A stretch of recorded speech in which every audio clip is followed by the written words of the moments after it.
Welcome back, welcome back. This is Talk Christmas Eve, 8/18, Tuesday, December the 24th. I'm David Bull, in for Mike Graham. Thanks ever so much for your company this morning. I'm talking about Keir Starmer's Christmas message. What did you make of it?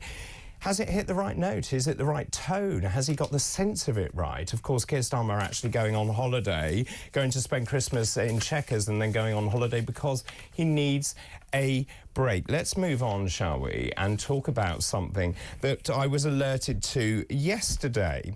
This is TV licensing. They are sending letters out to people saying, will you be in on the 25th of December, so Christmas Day?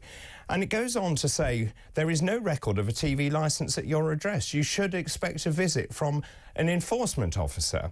It may be on Christmas Day or another day. You could be prosecuted if you're caught watching, recording or downloading TV programmes illegally.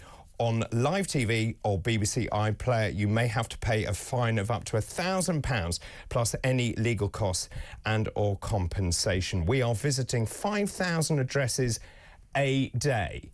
Are you going to be in on Christmas Day? Is that the right tactic to use from TV licensing on a day of celebration, a religious day, a holy day, a day of a national importance? Well, joining me now is John Mair, who's editor of the brand new book, How Do We Pay for the BBC After 2027? And former BBC producer. Good morning to you. Hello, good morning, David. Really good to talk to you. Look, you and I have spoken about this a great deal. I used to work at the BBC. I have very fond memories of the BBC, particularly when it sticks to the Reithian principles of informing, educating, entertaining. But I just feel that this is just a step too far to send these letters to say we are enforcing the licence fee on Christmas Day. That just feels wrong. David, look, this is a non-story. The BBC announced 3 days ago that this letter was a mistake. Nobody will be visited on Christmas Day. You know, somebody sent it out in error. The BBC were wrong, and they've admitted it. Now, if you'd like a sensible discussion about licence fee, we can have that, because you know that's coming up for in 2 years. The only point is, I was sent it by someone who got one, and of course, it's frightened them senseless. And the BBC has said a mistake, so it's not happened. It's a total non-story. It's fluff. You know, it really is. But you know, what about the licence fee? Should there be a licence fee? Yes. What form should it take? Well, that's for us to decide, and the BBC. OK, so you've written your brand new book, How Do We Pay for the BBC After 2027? The BBC, it's a tricky one, however you slice and dice this, because the media landscape has changed dramatically since I worked at the BBC. Of course, the audience numbers aren't the same. The move to on-demand programming, for example, is crucial to this, the role of iPlayer. But equally, surely we're now competing in a global marketplace. Is there still a need for the licence fee? There's an absolute need for the BBC, David. I mean, look at Christmas. What are the highlights of Christmas going to be? I have no idea. Well, I'm sure you'll sit down tomorrow after your turkey and watch Gavin and Stacey and think. I really won't. No, I really won't. I've never seen it. I've no interest in seeing it. It's awful. I'm sorry you're a Grinch on this one, but, you know, look, the BBC keeps us all honest. They make bloody good programmes, which makes sure that everybody else makes bloody good programmes. The question is, how do you finance that? Do you finance it by a universal licence fee?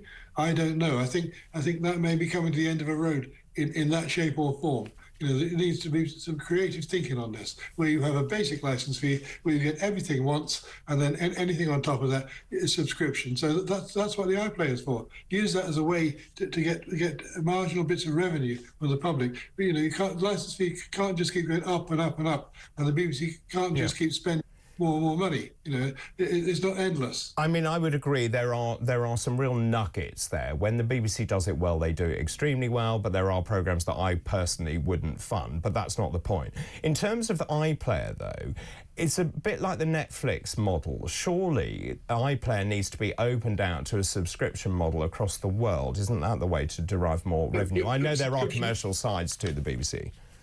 Yes, a subscription model across Britain, David. You know, it's there. It's a conditional access device. So all you need to do is use that as a way to say, you want more sport, pay a little bit more money. You want more drama, pay a little bit more money. But you'll see everything once. What do you think the core services should be?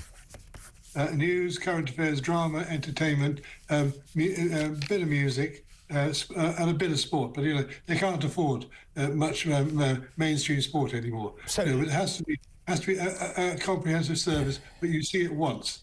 People are used to paying now, so the BBC shouldn't be afraid of saying, look, you pay a little bit extra, you get extra. And then the BBC can also afford to buy sport, they can afford to buy opera, they can afford to buy lots of things. You have lots of channels.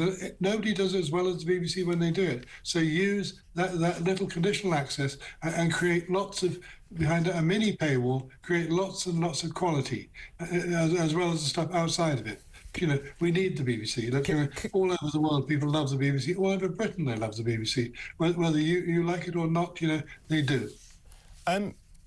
Look, I said I'm a big fan of the BBC when it gets it right. I think one of the issues for me has been the consolidation of news and current affairs. As you know, domestic BBC news has been merged into international news. So I don't think the product is as good. I don't think the focus is good enough on this country. One of the other big demises for me is in local television. So, for example, take my region, the east of England, has been merged into such an enormous area. I have no interest in most of the stories because they don't affect me. The whole point of local news is it should be local. I agree. I mean, the BBC should be building upwards rather than downwards. The East of England have opt-outs to Cambridge and to various other places, so there is that. The BBC needs to look after its roots, right? I am not a great fan of the BBC World Service. Everybody loves it, but I think if you're going to have the World Service, you pay for it via taxation, via the Foreign Office, not through a licence fee. So, much as the reputation's there. But when the BBC does things, as you say, it does it really, really well. Sometimes it does it really badly, and it's made a lot of mistakes this year. It's hemorrhaged talent when it didn't need to. Sometimes necessity, but Michel Hussein, did they need to lose Michel Hussein? Probably not. And people, did they get Gary Lineker?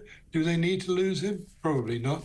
If you develop a talent, use it and pay it. I mean, that's the other thing that people go on about is payment. But nobody ever knows how much people in the commercial world make, and believe me. But that's different, isn't it? People like Gary Lineker, I think the majority of the country don't think he's worth the money. Do they not? I do. No. I think he's brilliant. He's had to be replaced by 3 people. Instead of 1.3 million, you got 3 presenters instead. No, the BBC does need to focus and refocus, and that's something they're very bad at. And they're very bad at saying, look, this is what we provide, and this is what we provide for you, and this is why we serve you.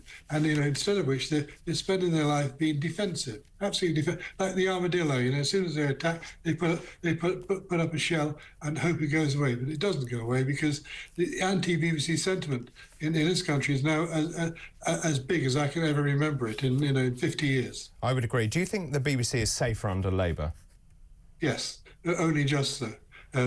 Certainly, because the Tories hated the BBC. They always did. Nadine Dorris, in charge of the BBC, has put the fox into the chicken coop. No, and Boris. No, it is safer, but that's not a license to just get license fees galore. It has to prove its worth day in, day out, and it needs to sell itself to the people.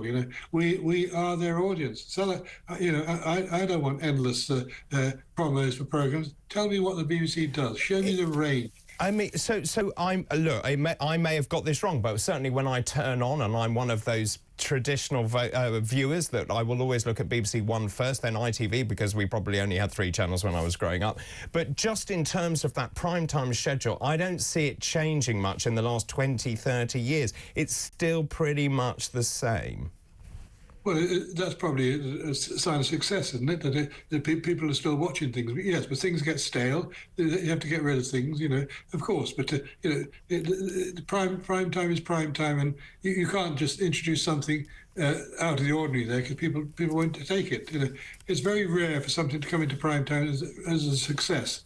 And sometimes it does. But back to your point about news and international news, I actually agree with you about the merger of domestic and international news. I think you end up with a camel there because you've got news designed by committee. So you've got news presented from all over the world. When actually what I want to know is news from close to me. Not necessarily in Abu Dhabi or Kuala Lumpur. Not all the time. So that was probably a mistake. The BBC makes some big mistakes. Nobody denies it. Well, John, we're going to part agreeing. So I wish you a very happy Christmas, John. John Mair, the editor of the brand new book, How Do We Pay for the BBC After 2027?